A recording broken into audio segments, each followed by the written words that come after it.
Ajith sir சமீபத்தில ஒரு interview குடுத்துருக்காரு. பல ரசிகர்கள் வந்து பல ஆண்டுகளா கேட்டுட்டு இருந்தது, "ஏதாவது ஒரு இன்டர்வியூவாவது குடுங்க சார்" அப்படின்னு சொல்லிட்டு. பட் ஆனா, இப்போ ரொம்ப வருடங்கள் கழித்து ஒரு லாங் இன்டர்வியூ வந்து அவர் குடுத்துருக்காரு. நெறைய விஷயங்களும் வந்து பகிர்ந்துக்கிட்டாரு. சமீபத்தில நடந்த கரூர் விஷயத்த பற்றி கூட அவர் வந்து சொல்லியிருந்தாரு.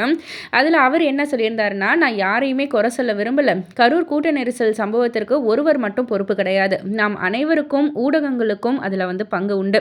கூட்டம் திரட்டுவத பெரிய விஷயமாக்குவத நிறுத்தணும் ஃபர்ஸ்ட்டு. கிரிக்கெட்ல கூட்டம் கூடினாலும் இந்த மாரி எந்த ஒரு அசம்பாவிதமும் வந்து நடக்கிறதில்ல இல்லையா? தியேட்டர்ல முதல் நாள் முதல் காட்சி, பிரபலங்கள் கலந்து கொள்ளும் நிகழ்வுகள்ல மட்டும் ஏன் இந்த மாதிரியான ஒரு கூட்ட நெரிசல்? எதற்காக இந்த மாதிரியான ஒரு ரசிகர்களுக்குள்ளேயே வந்து ஒரு மோதல்? அப்படின்ற மாரி ஒரு கேள்விய தான் வந்து கேட்டிருக்காங்க. இது வந்து நம்மளுடைய உலகளவில வந்து தவறா வந்து காட்டுது. இந்த மாதிரி இந்த சினி வேர்ல்டையே வந்து ரொம்பவே தவறா காமிக்குது அப்படின்ற மாரி வந்து சொல்லியிருக்காங்க. ரசிகர்களின் அன்புக்காகவே நடிகர்களாக நாங்கள் வந்து உழைச்சுக்கிட்டு இருக்கோம். ஆனா, உயிர பணய வச்சு தான் நீ அன்ப காட்டணும் அப்படின்னு வந்து கிடையாது. அந்த மாரி காட்டவும் வேணாம். அன்ப காட்ட வேற வழிகள் இருக்கு. முதல் நாள் முதல் காட்சி கலாச்சாரத்த நாம் ஆதரிக்க கூடவே கூடாது. ஊடகங்களும் பொறுப்புடன் இருக்கணும் அப்படின்ற மாரி வந்து சொல்லியிருக்காங்க. அண்ட் அது மட்டும் இல்ல, அ ரி அ ந ஒரு சில வருடங்களுக்கு முன்னாடி ஒரு வோட்டிங் பூத்ல வந்துட்டு அஜித் சார் மொபைல வந்து இப்படி புடுங்கியிருப்பாரு இல்லையா?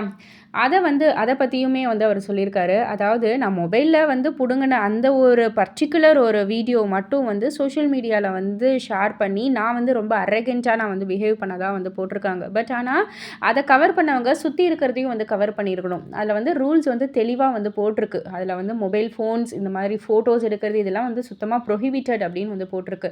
ஒரு ரூல்ஸ் அப்படின்னா வந்து அது எல்லாருக்கும் தான். அது வந்து ஒரு ஸ்போர்ட் பெர்சனாலிட்டியா இருக்கட்டும், சினிமா பெர்சனாலிட்டியா இருக்கட்டும், எந்த மாதிரியான ஒரு பதவிகள்ல இருந்தாலும், நார்மல் பீப்பிளா இருக்கட்டும், யாருக்கா இருந்தாலும் ரூல்ஸ் வந்து பொதுவானது தான். ஸோ ரூல்ஸ வந்து எல்லாருமே வந்து மதிக்கணும். அந்த ரூல்ஸ வந்து மதிக்காம அத வந்து வயலேட் பண்றது மாரி இருந்தா, அத வந்து அவங்களுக்கும் பிரச்சனை, எல்லாருக்குமே வந்து பிரச்சனை. அதனால நான் வந்து அங்க போய் பொறுமையா எலக்ஷன் நடக்குது, இந்த மாரிலாம் வந்து ஃபோட்டோ எடுக்காதீங்க, அப்படி இப்படின்னு வந்து பொறுமையா சொல்லக்குள்ள யாருமே வந்து கேட்கல. ஸோ பொறுமையா சொன்னாலும் அங்க வந்து ஒண்ணுமே இது ஆகாது. அதனால நான் வந்து அந்த ஃபோன இது பண்ற மாரி இருந்தது.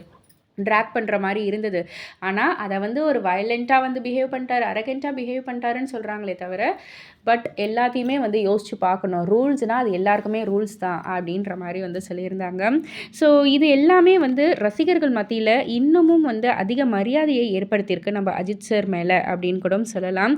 அண்ட் ரீசென்ட்டா அவருடைய குழந்தை, பிள்ளைகள் அப்படின்லாம் கூட வந்து பேசியிருக்காரு. அதாவது வெற்றி என்பதுல காட்டில் உள்ள குதிரை போல. யார் வேண்டுமானாலும் ஏறி உட்காந்து விடலாம். ஆனா, அத அடக்கல அப்படின்னா, அது உங்கள தூக்கி எறிஞ்சிடும். அதேபோல புகழ் என்பது 2 முனை கொண்ட வாள். அது அதிக சௌகரியத்தையும், நல்ல வாழ்க்கை முறையும் உங்களுக்கு குடுக்கலாம். ஆனா, உங்களுக்கு மிகவும் முக்கியமான விஷயங்கள அது உங்களிடம் இருந்து பறித்திரும். நான் ஒரு சாதாரண தந்தையாக ஏன் இருக்க முடியல அப்படின்ற மாதிரி என் பிள்ளைகளே என்கிட்ட வந்து கேட்குறாங்க அப்படின்னு சொல்லிட்டு அதையுமே வந்து ஷேர் பண்ணியிருந்தாரு. ஸோ இதெல்லாம் பத்தி நீங்க என்ன நினைக்கிறீங்க? உங்களுடைய கருத்து என்ன அப்படின்றத கீழ உள்ள கமெண்ட் பாக்ஸ்ல குறிப்பிட்டு சொல்லுங்க. மறக்காம சேனல சப்ஸ்கிரைப் பண்ணி பக்கத்துல உள்ள பெல் ஐகான கிளிக் பண்ணிடுங்க.